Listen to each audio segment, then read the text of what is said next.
फिर से SIP inflow ने इतिहास रच दिया है। एम्फी के आंकड़े बताने के लिए कुशल हमारे साथ बने हुए हैं। कुशल, फिर से कुछ दमदार नंबर्स बनते दिख रहे हैं या फिर हालत खराब है?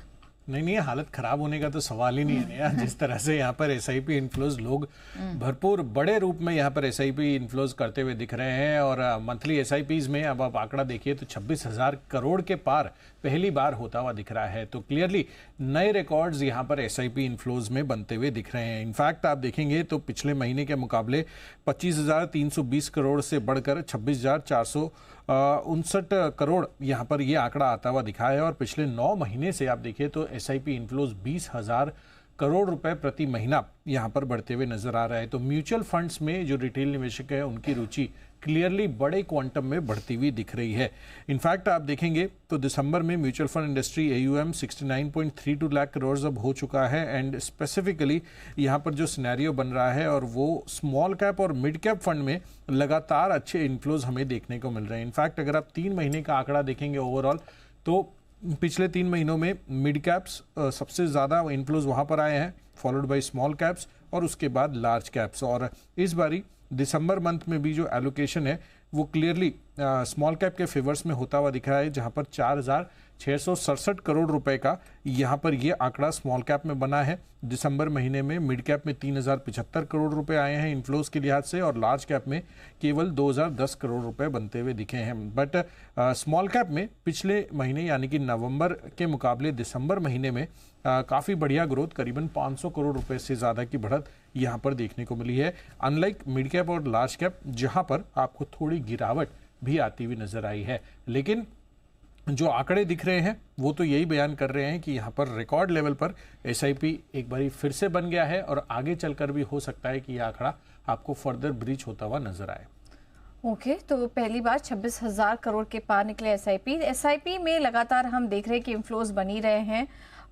थोड़ी चर्निंग होती है यहाँ पर, कभी स्मॉल कैप में इन्फ्लोज ज़्यादा दिखते हैं, कभी मिड कैप और लार्ज कैप अट्रैक्टिव लगते हैं, लेकिन एसआईपी इन्फ्लोज जो है वो बना हुआ है। ये कुछ आंकड़े यहाँ पर निकल कर आए हैं, इनका डिटेल विश्लेषण हम आगे करेंगे, लेकिन फिलहाल नंबर्स अच्छे दिखाई दे रहे हैं। जैन साहब, आपका क्या कहना है इन नंबर्स को देखते हुए? नहीं, ये तो और बढ़ते जाएंगे, ये तो just tip of the iceberg है। वेरी वेरी बुलिश कि मुझे तो लगता है कि कोई दिन मतलब 1 लाख करोड़ भी महीने का आएगा एसआईपी।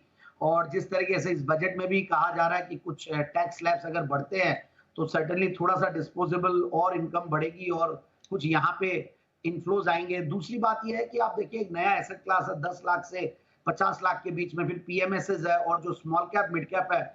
लोग समझदारी करें कि स्मॉल कैप मिड कैप में वहां पे रिसर्च की ज्यादा जरूरत होती है। जो लार्ज कैप्स है ठीक है, वहां पे एक्स्ट्रा ऑर्डिनरी रिसर्च की जरूरत नहीं होती है क्योंकि ओवरऑल उनकी अवेलेबल रहती है, वो मतलब अंडर रिसर्च नहीं होते हैं, तो अवेलेबल रहती है। आजकल कितने सारे ऑनलाइन यूनिवर्सिटीज है, हमारे यूट्यूब है या मतलब ओवरऑल गूगल है, सब में रिसर्च रिपोर्ट्स मिल जाती है और सेकेंडरी रिसर्च करके लोग एंट्री ले लेते हैं।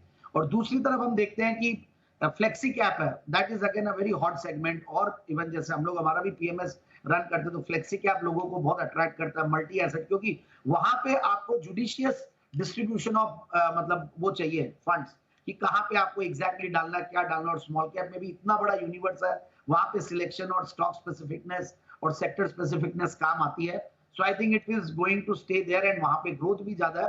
बट ओवरऑल सबको अच्छे से डिवाइड करके पोर्टफोलियो बनाना चाहिए।